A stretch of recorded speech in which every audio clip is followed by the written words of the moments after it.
출애굽기 24장 1절에서 18절 내용을 전체적으로 보시면 돼요. 어떤 내용이 있었는지.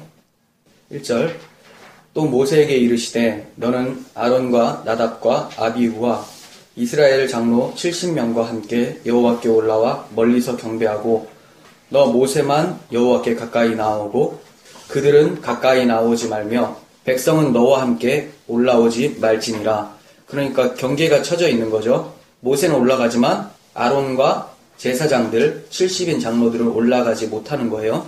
그리고 3절 모세가 와서 여호와의 모든 말씀과 그의 모든 율례를 백성에게 전하매 그들이 한 소리로 응답하여 이르되 여호와께서 말씀하신 모든 것을 우리가 준행하리이다. 모세가 여호와의 모든 말씀을 기록하고 이른 아침에 일어나 산 아래 제단을 쌓고 이스라엘 12지파대로 12기둥을 세우고 이스라엘 자손의 청년들을 보내어 여호와께 소로 번제와 화목제를 드리게 하고 모세가 피를 가지고 반은 여러 양푼에 담고 반은 제단에 뿌리고 언약서를 가져다가 백성에게 낭독하여 듣게 하니 그들이 이르되 여호와의 모든 말씀을 우리가 준행하리이다. 자, 그러니까 모세가 율법을 전했더니 우리가 준행하겠습니다 라고 했고 하나님께서는 모세를 통하여서 번제와 화목제를 드리고 모세가 피를 가지고 제단에 뿌려라 이렇게 얘기를 했습니다. 그리고 나서 7절에 또다시 우리가 준행하겠습니다 이런 얘기를 합니다. 8절 보겠습니다. 모세가 그 피를 가지고 백성에게 뿌리며 이르되 이는 여호와께서 이 모든 말씀에 대하여 너희와 세운 언약의 피니라. 준행하겠습니다라고 대답했을 때 하나님의 대답은 나하고 언약을 세우는데 그건 반드시 피가 있어야 된다 이 얘기를 하시는 거죠. 9절 모세와 아론과 나답과 아비후와 이스라엘 장로 70인이 올라가서 이스라엘의 하나님을 보니 그의 발 아래는 천국을 편듯하고 하늘같이 청명하더라. 하나님이 이스라엘 자손들의 존귀한 자들에게 손을 대지 아니하셨고 그들은 하나님을 뵙고 먹고 마셨더라. 죽지 않고 하나님과 교제했다라는 것을 상징적으로 표현하고 있습니다. 여호와께서 모세에게 이르시되 너는 산에 올라 내게로 와서 거기에 있으라. 내가 그들을 가르치도록 내가 율법과 계명을 친히 기록한 돌판을 내게 주리라. 모세가 그의 부하 여호수아와 함께 일어나 모세가 하나님의 산에 올라가며 장로들에게 이르되 너희는 여기서 우리가 너희들에게 돌아올 때까지 기다리라. 아론과 훌이 너희와 함께하리니 무릇 일이 있는 자는 그들에게 나아갈지니라 하고 모세가 산에 오르매 구름이 산을 가리며 여호와의 영광이 시내산 위에 머무르고 구름이 엿새 동안 산을 가리더니 일곱째 날에 여호와께서 구름 가운데 모세를 부르시니라. 그러니까 제사장, 대제사장 그리고 장로들은 두고 모세하고 여호수아만 꼭대기로 올라간 거죠. 그곳에 하나님의 영광이 있었다라고 얘기를 합니다. 네, 몇째 날에? 일곱째 날에. 17절 산 위에 여호와의 영광이 이스라엘 자손의 눈에 맹렬한 불같이 보였고 모세는 구름 속에 들어가서 산 위에 올랐으며 모세가 40일 40야를 산에 있으니라. 아멘. 자, 이게 전체 내용인데 어느 정도 그림이 그려지십니까? 올라가는 단계를 좀 설명했었고 그 과정에 어떤 일이 있었는지를 얘기를 하는 거예요. 저희는 지금 성막에 대해서 배우고 있는데 지난주에는 우리가 성막에 대해서 개관을 잠깐 했고 그리고 배웠던 게 기억나는 단어들이 있으세요? 어디를 배웠죠? 성막? 네, 고맙습니다. 울타리. 그리고 울타리가 있다면 어떻게 들어갈까요? 또 뭘 배웠어요? 문도 배웠습니다. 울타리, 문. 그리고 성막의 전체적 크기, 덮개들 어떤 것들이 덮여 있었고 지성소, 성소 안에는 어떤 것들이 있었고 잠깐만 살펴봤었어요. 이제 우리는 울타리 안으로 들어가서 조금 더 살펴볼 거예요. 하지만 들어가기 전에 지난주에 처음 말씀드릴 때 성막이 어떻게 주어졌는가 이런 걸 말씀을 드렸는데 조금 더 보강해서 설명을 해드릴게요. 성막이 어디서 주어졌다라고요? 위치가? 시내산에서 주어졌어요. 근데 왜 주어졌는가? 오늘 말씀을 보시면 시내산에서 하나님께서 모세를 통하여서 율법을 말씀하셨는데 이스라엘 백성들이 우리가 다 준행하겠습니다 이렇게 얘기를 했어요. 그랬더니 하나님께서는 그래 잘했다라고 하신 것이 아니라 모세에게 화목제와 번제를 드려라. 그리고 그 짐승의 피를 가지고 제단에 뿌려라 이렇게 얘기했어요. 그 말씀은 어떤 의미일까요? 너희들이 지금 준행하겠다라고 했지만 그 결과는 피를 보게 될 것이다 이 얘기죠. 너희들 다 죽는다. 그런데 이렇게 흠없는 재물을 통하여서 너희들이 내 앞에서 살 수 있는 거야. 이렇게 말씀하신 것이죠. 그런 어떠한 행동을 통해서 계시를 하신 거예요.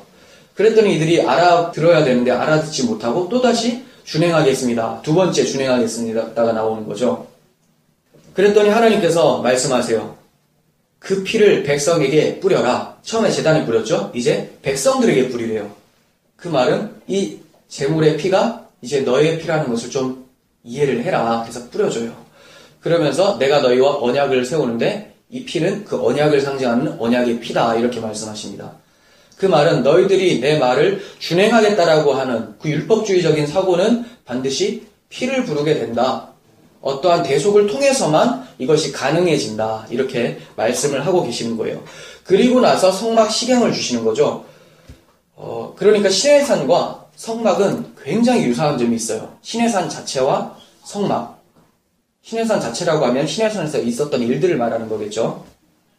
어떤 일이 있었는지 좀 살펴보겠습니다. 시내산은 어떤 산이라고 할까요? 성경에서는 시내산, 하나님의 산, 거룩한 산 이렇게 표현을 하고 있죠. 율법의 산 이렇게 설명을 하고 있습니다. 그러니까 하나님의 거룩을 상징하는 것이 바로 시내산 전체예요. 그 중에서도 가장 거룩하다고 느껴지는 곳이 시내산 꼭대기겠죠. 백성들은 시내산에 다다랐어요. 아예 못 온 것이 아니라 광야에서 시내산에 이르렀어요. 그런데 꼭대기까지는 올라오지 못했던 거예요. 하나님께서 시내산을 주신 이유는 나는 거룩하다 이것을 말씀하신과 동시에 백성들과 함께 하시겠다라는 것을 표현하신 것이 바로 시내산이에요. 왜냐하면 시내산에서 하나님이 강림하셨다라는 말씀이 있거든요. 그 말은 내가 너희와 이제 함께 하려고 내려왔다. 그런데 너희들도 한번 나와봐라 했는데 아무나 나오는 것이 아니라 산에 울타리를 쳐라, 경계를 쳐라 이렇게 말씀하시거든요. 그래서 모두가 다 나올 수 있는 것이 아니라 어디까지만 너희들은 나오고 그 다음 단계가 모세와 여호수아와 아론, 대제사장이죠. 그리고 아론의 아들 나답과 아비후 70명의 장로들 이렇게 해서 좀 지도자 계층들이 중간까지 또 나와요. 그리고 거기서 그친 것이 아니라 또다시 말씀하세요. 모세하고 여호수아만 올라와라. 어디로? 꼭대기로. 그러니까 왠지 하나님과 가까이 있는 것이 좀 단계적으로 올라오는 개념이 서죠. 네, 하나님께서는 우리와 함께 하시는데 어떻게 해서 함께 하게 되는지를 설명하고 계시고 그리고 하나님이 계신 산 꼭대기 그곳이 하나님의 임재가 있는 가장 강력한 임재가 있는 곳임을 말씀하고 계시는 거예요. 하나님께서 이렇게 시내산에서 강림을 하셨을 때 강림하신 이유는 내가 너희와 함께하고 싶다라는 뜻이겠죠. 그런데 아무나 그냥 함께할 수 있는 것이 아니었고 함께하려면 반드시 무엇인가를 행했어야 돼요. 그것이 뭐냐면 거룩해야 되고 성결해야 된다라는 말씀을 하십니다. 그래서 그들이 거룩과 성결의 절차로 너희들의 옷을 빨아라 이렇게 명령을 하실 때 옷을 빨아요. 깨끗하게 빨죠. 그리고 번제와 화목제와 그 제물에 대한 피를 뿌려라 이렇게 얘기해요. 이것이 바로 거룩과 성결의 표징이에요. 이러한 과정을 거쳐야지만 너희들이 나와 함께 할 수 있다. 이것을 말씀하시는 거예요. 자, 이것이 굉장히 성막과 유사합니다. 뭐가 유사하느냐? 거룩한 하나님과 함께 하려면 성결해야 되고 거룩해야 된다. 그 과정에서 핏뿌림이 있어야 되겠죠. 번제와 화목제, 바로 거룩한 하나님이 계신 지성소로 들어가려면 그 앞에 번제단에서 화목제와 번제를 드리고 핏뿌림이 있어야 되겠죠. 그리고 이 핏뿌림을 여기만 뿌려지는 것이 아니라 그 제물을 가지고 온 자들에게도 뿌려져야 되는데 그걸 그렇게 뿌린 것이 아니라 제사장이 잡으면서 제사장 옷에 다 피가 튀게 되죠. 그렇게 됨으로써 제사장이 핏뿌림을 받아요. 그리고 그 뒤에 뭐가 있었죠? 옷을 빨았던 사건이 있었었죠. 근데 물두멍에서 씻음을 받습니다. 그렇게 해서 성소로 들어가게 되고 하나님의 임재를 맞이하게 된다는 것을 설명하고 있어요. 그러니까 시내산에서 있었던 그런 사건들은 성막에서 행해질 사건들의 원형이었던 걸로 볼 수가 있는 거죠. 그리고 산꼭대기에 누가 올라갈 수 있었냐면 다 올라갈 수 있었던 것이 아니라 모세하고 여호수아만 올라갈 수 있었어요. 모세하고 여호수아는 구약 성경에서 누구에 대한 예표였습니까? 예수 그리스도에 대한 예표였죠. 모세는 율법, 거룩의 상징으로서 예수를 표현했었던 것이고, 여호수아는 이제 이스라엘 백성들을 데리고 가나안으로 들어가는 입장, 그러니까 은혜의 상징으로서, 십자가 부활의 상징으로서 여호수아, 헬라어로 바꿔버리면 이름이 예수라는 이름이죠. 네, 그렇게 모세하고 여호수아를 합쳐서 주 예수 그리스도를 표현을 하고 있었던 거예요. 그러니까 지성소에는 대제사장만 들어갈 수 있는데 우리에게 있는 대제사장이 있으니 그는 예수시다라고 히브리서에서는 말씀하고 계세요. 물론 구약성경에서는 대제사장은 누굽니까? 아론이에요. 모세 형. 그렇지만 상징적인 의미에서 모세가 가장 지도자고 예수의 모형이었기 때문에 모세하고 여호수아만 시내산 꼭대기에 올라가게 되는 것을 설명하고 있고, 아론은 제사장 그룹으로서 두 번째 단계. 똑같아요. 지성소에 들어갈 수 있는 자는 제사장, 대제사장, 모세하고 여호수아의 개념이죠. 그리고 성소에는 누가 들어갈 수 있냐면 제사장까지 들어갈 수 있어요. 제사장. 그러니까 두 번째 단계에도 제사장들하고 장로들이 여기 들어가 있었죠. 그리고 바깥 뜰은 누가 있을 수 있냐? 백성들이 있을 수 있었습니다. 그래서 시내산 밑에 부분에는 백성들이 올라올 수 있었던 거죠. 그렇지만 그곳에는 항상 뭐가 쳐져 있었습니까? 울타리, 경계가 쳐져 있었어요. 너희들 이 산 경계에 넘어오면 죽임을 받는다. 그 경계를 넘어온 사람은 바로 모세와 여호수아죠. 그럼 이 경계들은 어떤 의미를 가지고 있는가? 성막에서는 첫 번째 울타리의 문을 통과한 자들, 그러니까 이스라엘의 백성들이겠죠. 그리고 이스라엘 백성들 앞에 있는 또 경계는 바로 제사장들과 장로들이 들어가게 되는 성막 문, 성소 문이에요. 바깥문. 이해가 되시죠? 그리고 그 안에서 또다시 경계가 있습니다. 지성소 안으로 들어가는 경계가 있어요. 그게 성소 휘장이라고 해요. 안쪽 휘장. 그것은 모세하고 여호수아만 들어가게 되는 거죠. 예수 그리스도를 상징하는. 그래서 시내산은 이렇게 성막을 예표하고 있었던 것입니다. 성막의 의도는 하나님이 성막을 통하여서 자기 백성들과 함께 사시겠다라는 뜻을 가지고 있어요.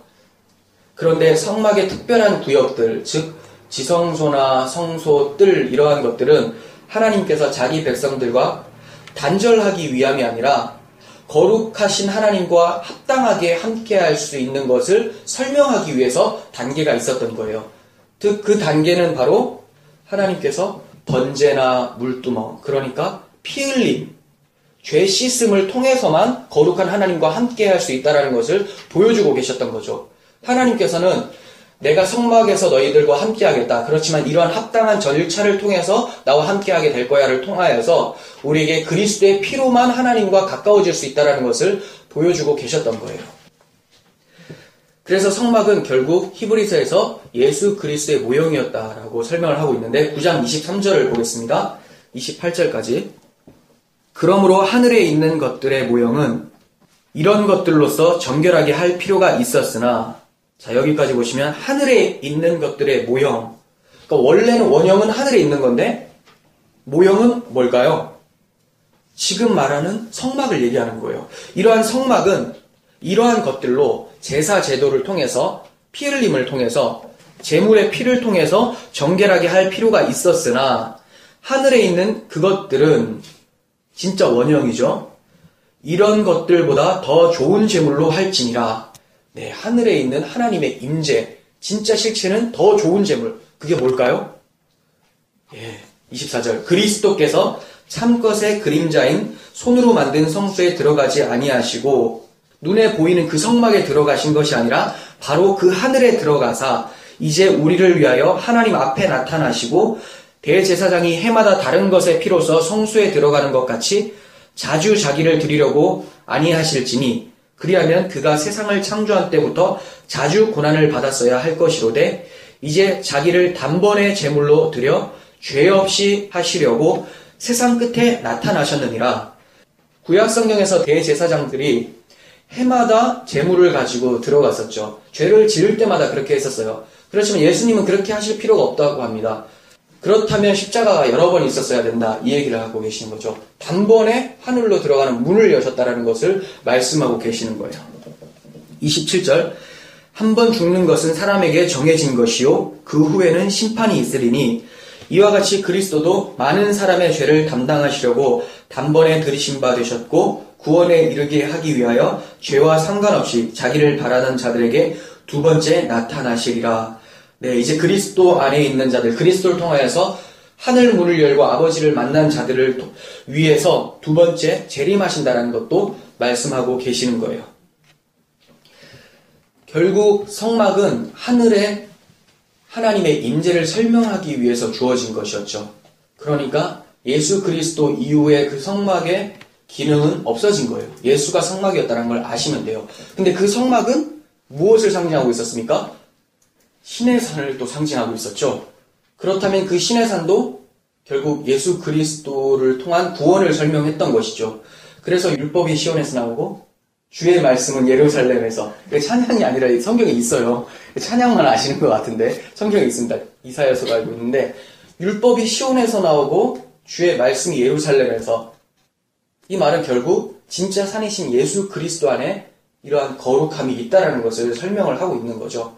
신의 산도 결국 예수 그리스도의 거룩을 얘기하기 위해서 주어진 거였어요. 그러면 성막이 신의 산만 모형하고 있는 것인가? 아니요, 또 있어요. 그게 바로 에덴 동산입니다. 에덴 동산은 성막을 얘기하고 있습니다.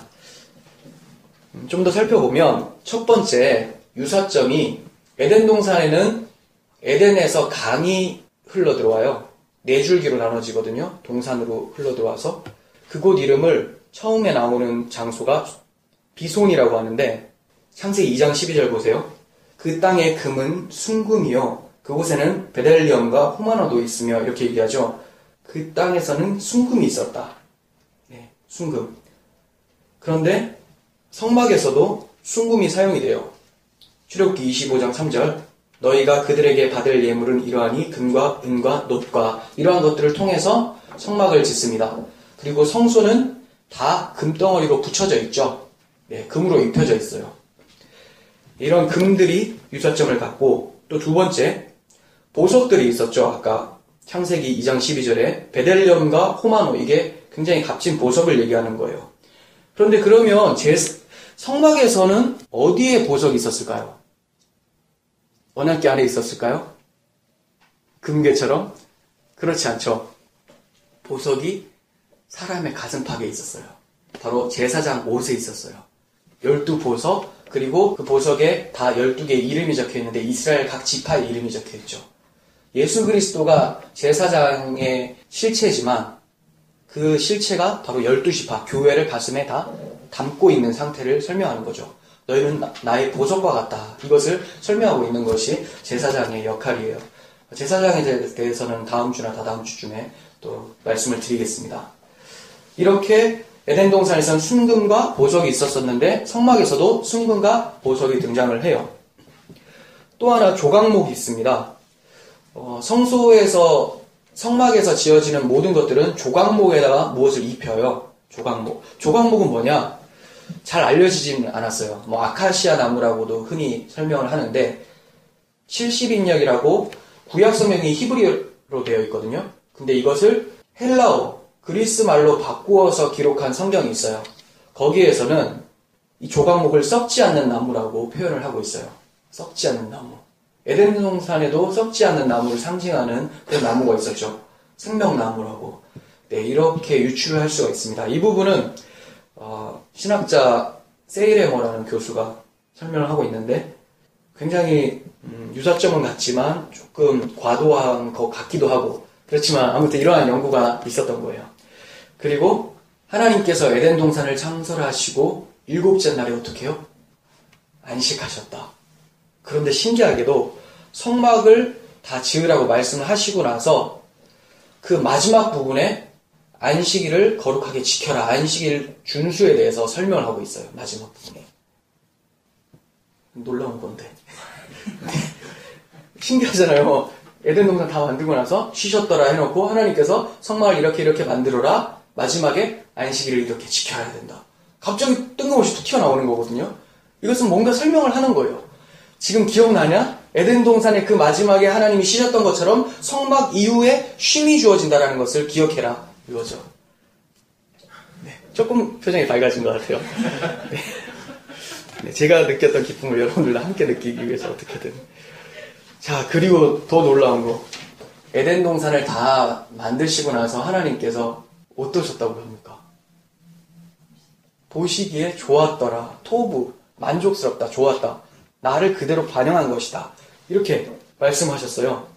그런데 성막을 하나님 말씀대로 짓거든요.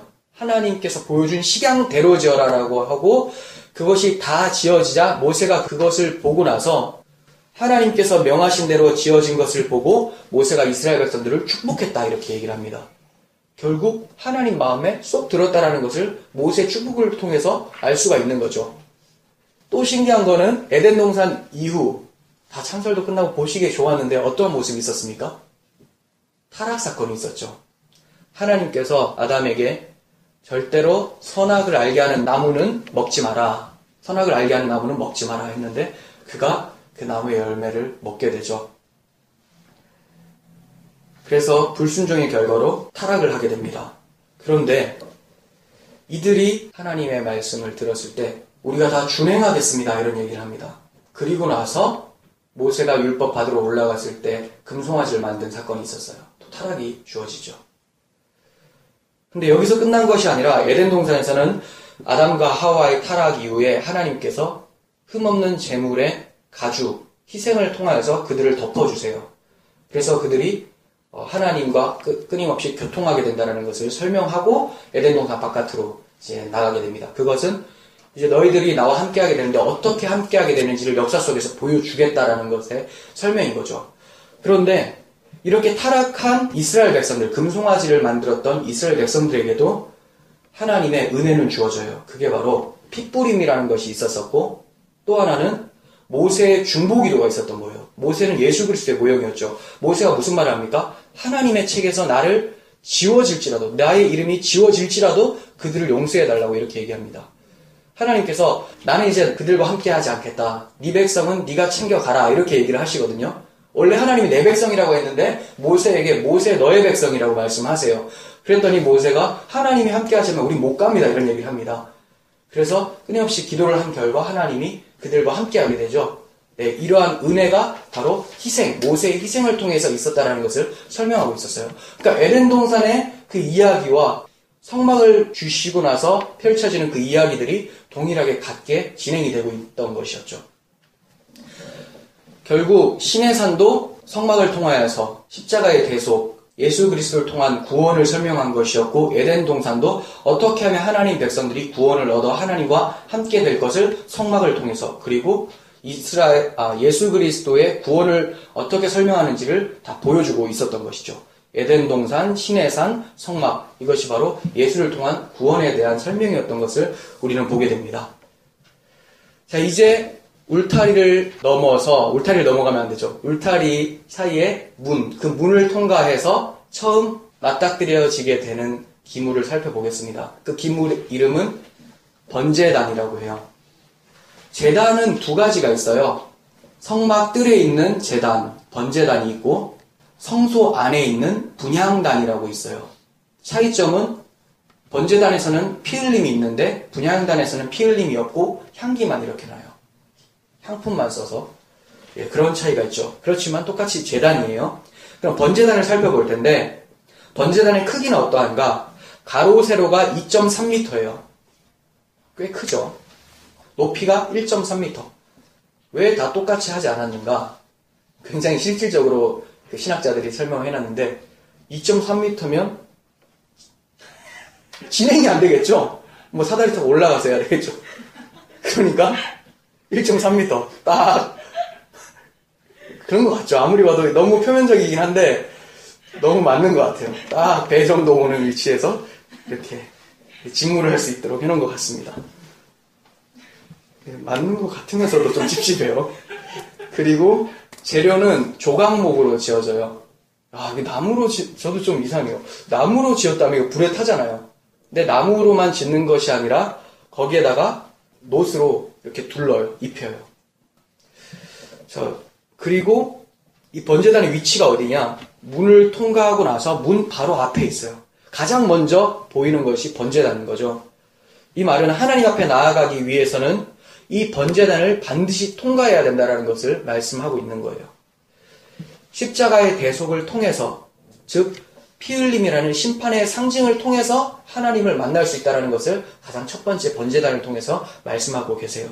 그러므로 이제 성소 안에 법궤가 있고 분향단이 있는데, 이러한 것들은 겉에 싸는 것을 노옷이 아니라 금으로 싸요. 순금으로 싸는데, 이 성막 뜰에 있는 번제단은 심판을 상징하는 노옷으로 싸고 있다는 거예요.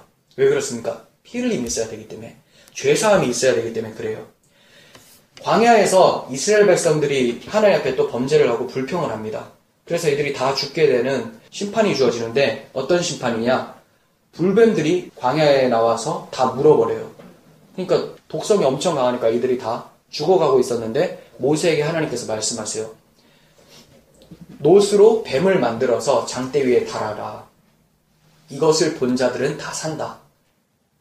무슨 장난하는 것도 아니고 그런 이상한 짓을 시키는데, 이게 장난 같잖아요. 이 장난같이 보고 그 노병을 보지 않았던 사람들은 다 죽임을 당했어요. 근데 결국 하나님께서는 이 노, 심판을 상징하는 노, 그리고 결국 저주의 상징인 뱀을 달아서 이것을 본 자는 살게 된다라는 것은 예수 그리스도께서 십자가라는 데 달리셔서 이제 뱀과 같이, 우리가 뱀의 모습인데 너희 아비는 마귀다 이렇게 얘기하잖아요. 우리가 뱀의 모습인데 예수께서 뱀의 모습으로 저주를 받으셔서 죽으신다. 이것을 웃기게 보는 자들은 자기 죄를 먹고 마시게 되지만, 이것이 구원이라고 쳐다보는 자들은 산다라는 것을 말씀을 하고 있는 거죠. 그래서 놋뱀 사건을 통해서 예수 그리스도의 십자가를 말씀을 하셨는데, 이렇게 놋은 심판을 상징해요. 이것이 번제단이 있는 것이죠. 그리고 그 번제단은 어떻게 생겼느냐? 번제단 기억나세요? 네모나게 생겼는데 이 사각형 끝 위쪽에 뿔이 달려있어요. 뿔.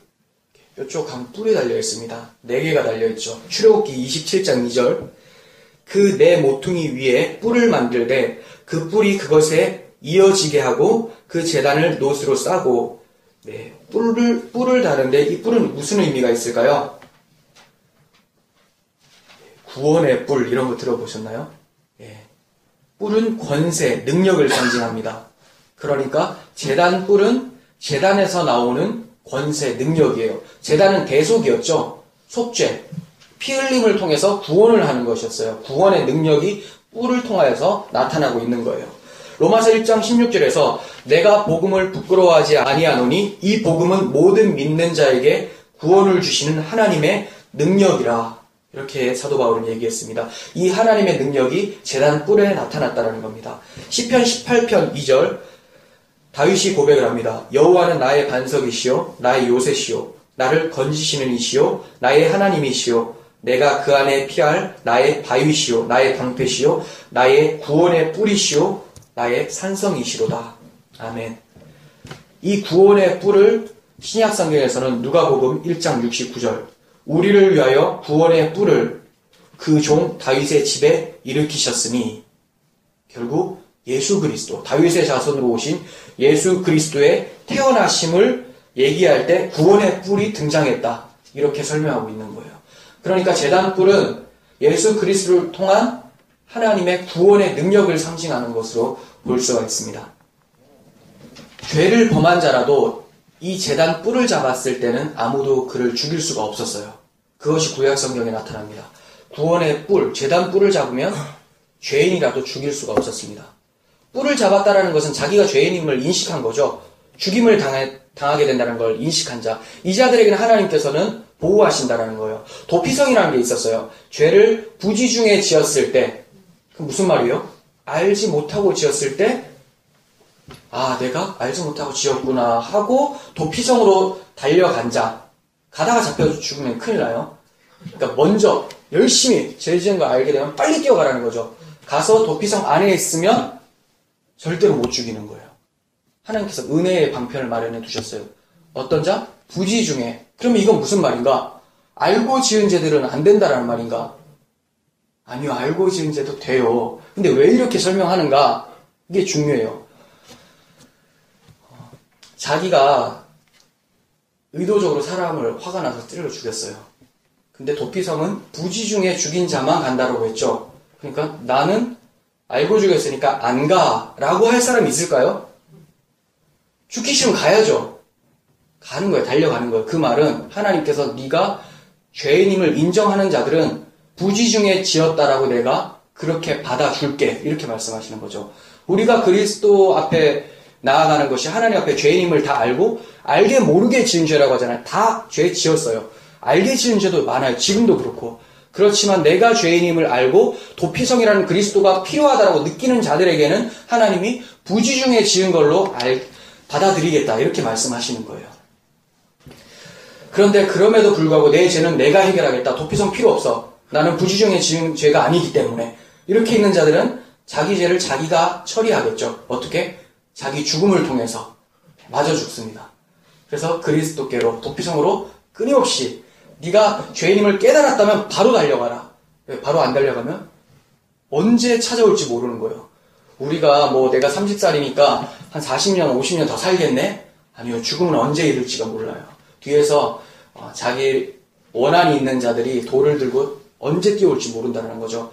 빨리 내가 죄인임을 인식하고 인식한 그때는 바로 그리스도께로 피해야 된다는 것을 말하고 있어요. 즉 구원의 뿌리신 그리스도, 도피성이신 그리스도께로 나아가라. 이것을 제단 뿔은 말을 하고 있습니다. 에말디안 목사님은 또 이런 연구를 했습니다. 이 뿔은 내 모퉁이에 달려있어요. 에말디안은 조금 특이하게 항상 얘기를 하는데 지난번에는 문을 통해서 사복음서 얘기했잖아요. 성경적인지는 모르겠지만 좀 은혜롭기는 했었어요. 그런데 이번에도 좀 특이한데 한번 설명해 드릴게요. 소개하고 싶어서 나름대로 은혜롭습니다. 자, 이 내 모퉁이에 뿔이 있어요. 근데 북쪽은 영어로 North N이죠. 네. 그러니까 이게 너무 여러분들 웃길 것 같은데 이게 영어가 왜 이 단어가 지어졌는지를 설명하기 위해서 에말디안이 얘기하는 거예요. 왜냐하면 영어권 사람들은 그리스도 교회 배경 하에서 이제 시작이 됐으니까. 그렇잖아요. 아메리카 자체는 청교도가 만들었으니까. 자, 북쪽이 N이죠. 그리고 동쪽은 이스트, E죠. 그리고 서쪽은 W, 웨스트. 남쪽은 사우스, S. 합치면 N, E, W, S, 뉴스. 이 뉴스는 좋은 소식을 얘기하기 위해서, 원래 그냥 다른 어떤 소식이 아니라 진짜 복음을 얘기하기 위해서 처음에 그렇게 어휘가 주어졌다. 이것을 얘기하는 거예요. 이거 편집해야 될까요? 저는 영어가 원래 이렇게 지어지긴 해요. 그죠? 아닌가요? 영어 원래 단어 할 때 무슨 의미를 가지고 다 쓰거든요. 저는 신기하게도 하면서 좀 그랬었는데. 아무튼 에말디안 이 박사님은 모든 사람을 위한 기쁜 소식이 제단 뿔이 상징하는 의미로 이렇게 보고 있는 거예요. 그리고 이 번제단은 자기 혼자만 이렇게 의미를 갖는 것이 아니라 이 번제단과 연결된 것이 있어요. 그게 바로 울타리예요. 울타리는 지난주에 살펴봤었죠. 하얀 세마포, 그리스도의 완전한 의, 그리고 놋 기둥, 공의로움에서 나타나는 심판, 여기 넘어오는 자들은 다 죽는다. 그런데 이 공의로움, 의로움이 번제단을 통해서만 주어진다는 것을 설명을 하고 있는 거예요. 성막문을 통과해서 들어온 자들은 자기 대속 제물을 동반을 하고 있어요. 들어올 때 항상 대속 제물을 가지고 들어오죠. 그 말은 그들이 번제를 위해 들어온 자들이고 죄인임을 기억하는 것이고 번제가 상징하는 십자가 대속을 경험한 자들이 성막 뜰에 거하게 되는 것임을 얘기를 하고 있어요. 성막 뜰. 그러니까 성막 뜰은 아무나 거할 수 있는 것이 아니라 자기가 죄인임을 인식하고 번제물을 가지고 들어올 때 울타리 안으로 들어와서 성막 안에 거하는 거죠. 이 뜰은 아무나 있을 수 있는 것이 아니에요. 하나님의 은혜 받은 자들, 자기가 죄인임을 알고 십자가 대속이 필요하다고 인식한 자들만 성막 뜰에 거할 수 있는 거예요. 이것을 시편 65편은 주께서 택하시고 가까이 오게 하사 주의 뜰에 살게 하신 사람은 복이 있나이다. 우리가 주의 집, 곧 주의 성전의 아름다움으로 만족하리이다. 아멘.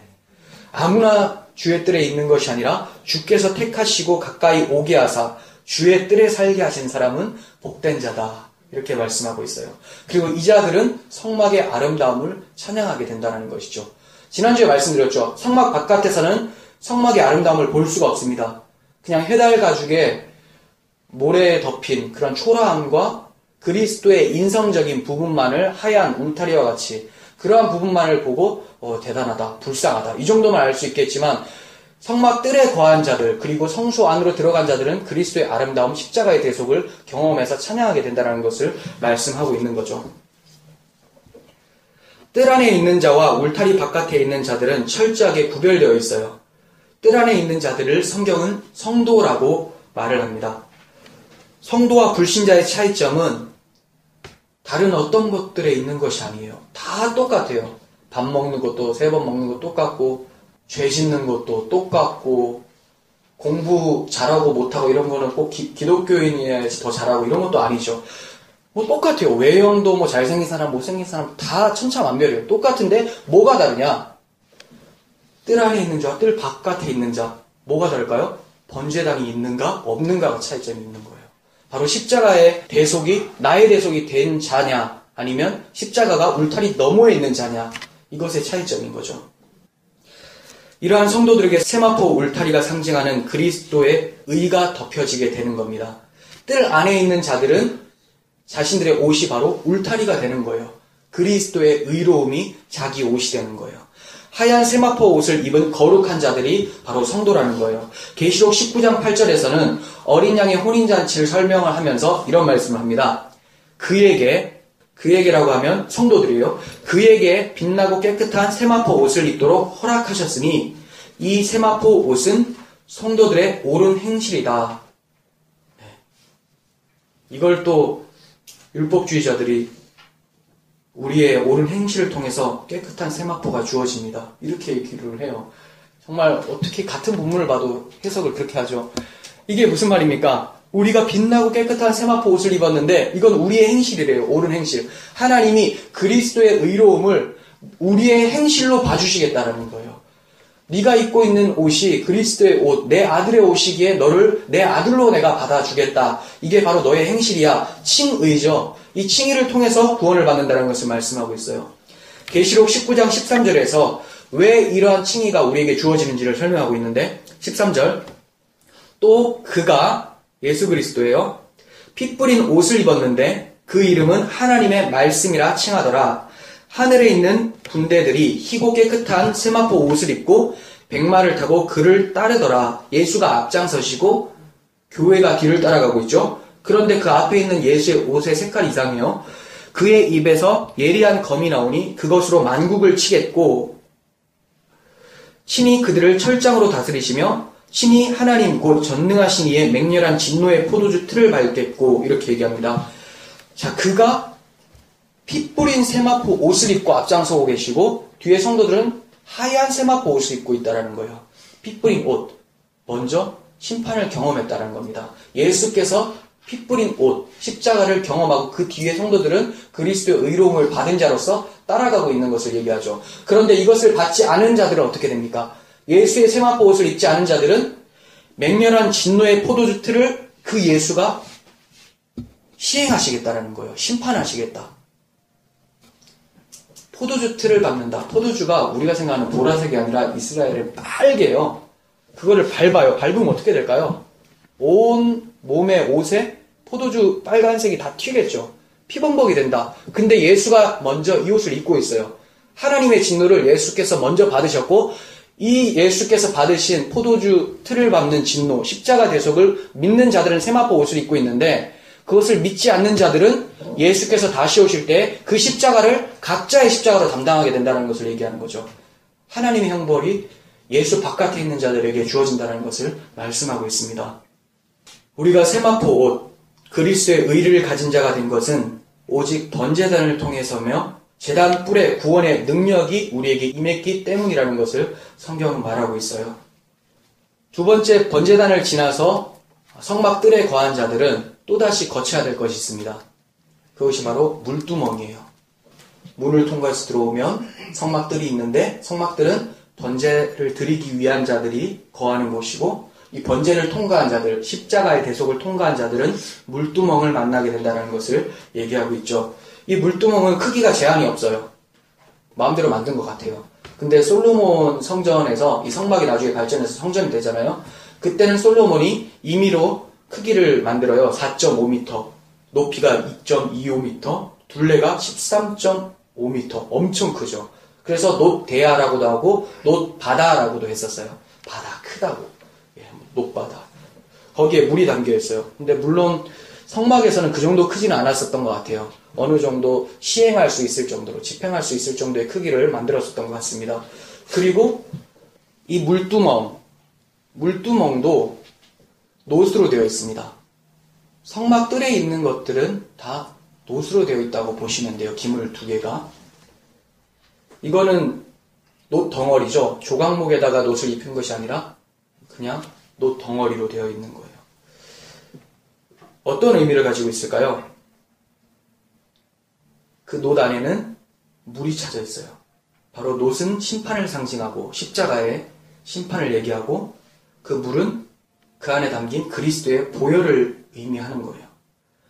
그래서 물두멍이라고 했을 때는 그리스도의 보혈, 또 그리스도의 말씀, 성령의 세례 이러한 것들을 상징을 하고 있습니다.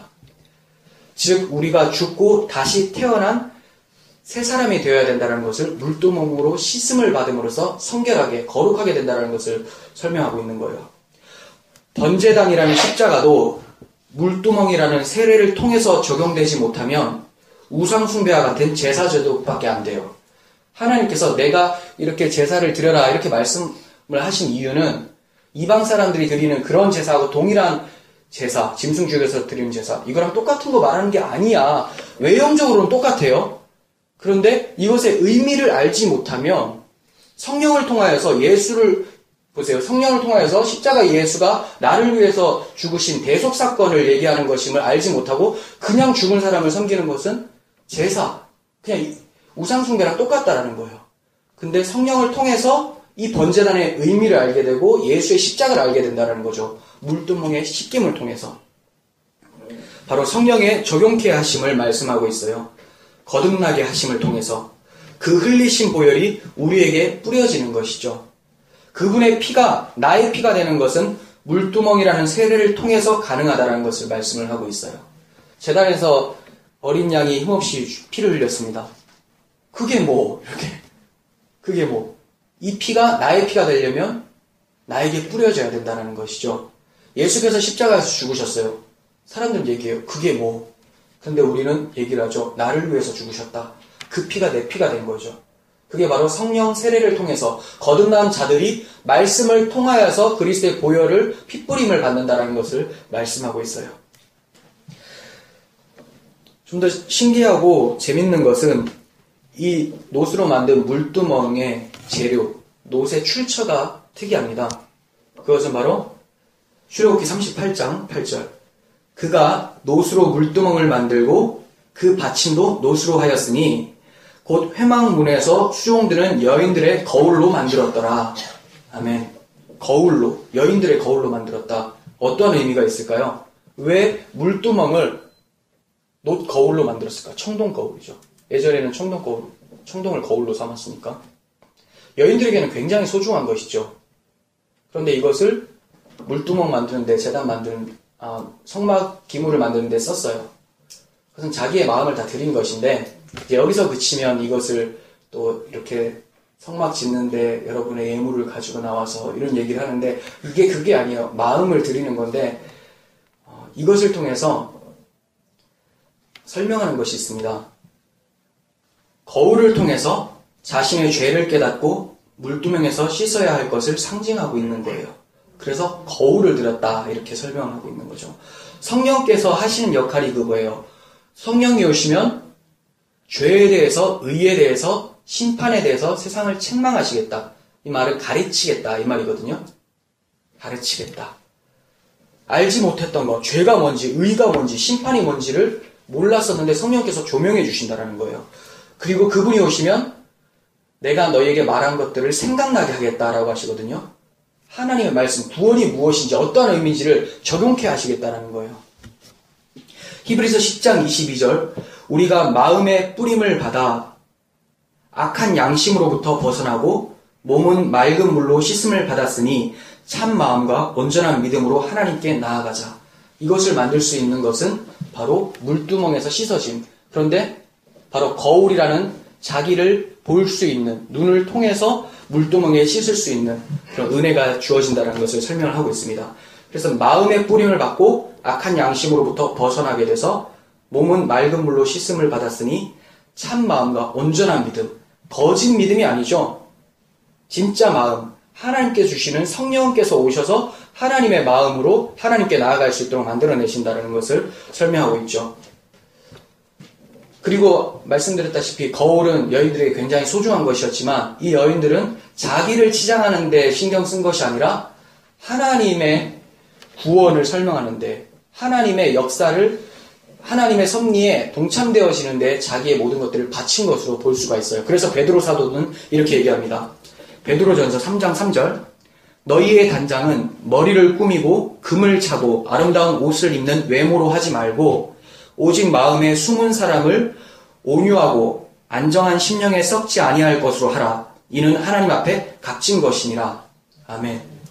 성도는 이렇게 자기를 치장하기 위해서 노력을 기하고 마음을 쏟는 자들이 아니라 물두멍과 같은 성령을 통해서 새 마음, 온전한 믿음으로 하나님 앞에 나아가는 자들임을 얘기하는 거예요. 우리가 온전히 마음을 쏟고 온전히 시간과 물질을 쏟아야 될 것은 그리스도의 복음을 알아가는 그 과정 가운데 쏟는 것이지 하나님에 대해서, 그리스도에 대해서 쏟는 것이지 나의 세상적인 욕구를 충족시키기 위해서 쓰여지는 것이 아니라는 것을 말씀하고 있어요. 우리 인생 자체가 그렇습니다. 우리 인생이라는 시간 자체가 나의 성공을 위해서, 나의 비전을 위해서 세우는 것이 아니라 하나님께서 우리에게 보여주신 비전, 하나의 비전, 예수 그리스도의 몸을 세워가기 위한 그 헌신 외에는 없다라는 것을 말씀하고 있는 거죠. 하나님께서는 어떤 사람에게는 80년, 어떤 사람에게는 60년, 어떤 사람에게는 10년의 인생을 주실 수가 있어요. 각자 시간이 달라요. 그렇지만 이 모든 것들이 어디에 동참되어져야 되겠습니까? 하나님께서는 각자의 인생을 통해서 하나님이 우리를 어떠한 사랑으로 품어내셨는지를 이 세상에서 교육하기 원하신다는 거예요. 그래서 그것을 안 자들은 천국에서 동일하게 이렇게 외칠 겁니다. 구원하심이 우리 하나님과 어린 양께 있도다. 밤낮 찬양에도 우리가 기쁨으로 찬양하고 눈물로 찬양할 수밖에 없다는 것을 성경은 얘기하고 있어요. 마지막으로 살펴볼 것은 은 받침대예요. 은. 이게 무슨 말이냐면 성막을 짓는데 기둥들도 받고 다 세우잖아요. 그 밑에 깔려 있었던 게 있어요. 그게 은이라는 거예요. 은이 어떻게 모아졌느냐? 출애굽기 38장 26절 계수된 자가 20세 이상으로 60만 3,550명인즉 성수의 세겔로 각 사람에게 은 한 배가 곧 반세겔씩이라. 은 100달란트로 성수의 받침과 휘장에 기둥 받침을 모두 100개를 부어 만들었으니 각 받침마다 한 달란트씩 모두 100달란트요. 이렇게 얘기해요. 자, 은으로 성소 받침과 휘장의 기둥 받침을 만들었다고 하죠. 성도들이 다 내서 이걸 왜 냈을까? 은을. 출애굽기 30장 12절 16절까지 읽겠습니다. 네가 이스라엘 자손의 수요를 조사할 때에 조사받은 각 사람은 그들을 계수할 때 자기 생명의 속전을 여호와께 드릴지니 이는 그것을 계수할 때 그들 중에 질병이 없게 하려 함이라. 무릇 계수 중에 드는 자마다 성소의 세겔로 반세겔을 낼지니 한 세겔은 20개라라. 그 반세겔을 여호와께 드리며 계수 중에 드는 모든 자 곧 20살 이상 된 자가 여호와께 드리되 너희의 생명을 대속하기 위하여 여호와께 드릴 때 부자라고 반세겔에서 더 내지 말고 가난한 자라고 덜 내지 말며 너는 이스라엘 자손에게 속전을 취하여 회막 봉사에 쓰라. 이것이 여호와 앞에서 이스라엘 자손의 기념이 되어서 너희의 생명을 대속하리라. 아멘. 무슨 말입니까? 인구조사를 했는데 각 사람마다 머릿수마다 생명의 값을 내래요. 왜 그렇습니까? 하나님 백성이 되려면 거룩해야 되죠. 그런데 거룩한 자가 한 명도 없어요. 의인은 없나니 하나도 없어요. 그러니까 다 죽어야 됩니다. 그래서 각자의 머릿수대로 생명의 값을 내라. 은으로. 그러니까 은은 생명의 속절을 의미하는 거죠. 이것을 내서 받침을 만들어요. 성막을 그 위에 둡니다. 이 말은 즉 그리스도의 보혈을 기초 삼아서 성막이 세워진다는 것을 설명을 하고 있는 거예요. 디모데전서 3장 15절에서는 만일 내가 지체하면 너로 하여금 하나님 집에서 어떻게 행하여야 할지를 알게 하려 함이니 이 집은 살아계신 하나님의 교회요 진리의 기둥과 터니라 이렇게 말씀해요. 교회는 그리스도의 피 위에 세워지는 것이 교회입니다. 번제단 위에 세워지는 것이고 은받침 위에 세워지는 것이 교회고 성막의 모습인 거예요. 하나님께서는 우리와 함께 하시기 위해서 생명의 각, 즉 예수 그리스도를 보내주셨어요. 이 예수 그리스도는 잘 사는 사람이나 못 사는 사람이나 잘생긴 사람이나 못생긴 사람이나 우리 사회적 지위가 어떠함과 상관없이 모든 자들에게 다 공통적으로 보편적으로 주어지는 그 생명의 각, 십자가 대속임을 말씀하고 있습니다. 누구든지 그 십자가를 다 믿고 구원받을 수 있음을 말씀하고 있어요. 우리가 이제 성막 뜰 안에 있는 자로서 날마다 번제를 드리고 날마다 물두멍에서 씻김을 받을 때 그리스도의 그 사랑과 하나님의 그 은혜를 기억하면서 날마다 찬양하며 주 앞에 예배하는 자로 설 수 있기를 간절히 소원합니다. 기도하겠습니다. 하나님 감사합니다. 주께서 택하시고 가까이 오게 하사 주의 뜰에 머물게 한 자는 복이 있다라고 말씀하셨습니다. 우리가 어떻게 울타리를 넘기지 않고 문으로 그리스도라는 좁은 문으로 들어갈 수 있게 하셨으며 그 뜰 안에서 번제를 드리며 십자가 대속을 경험하게 하시고 물두멍이라는 성령을 통하여 그 십자가 나의 십자가 되게 하셔서 하나님을 찬양할 수 있도록 하셨는지요.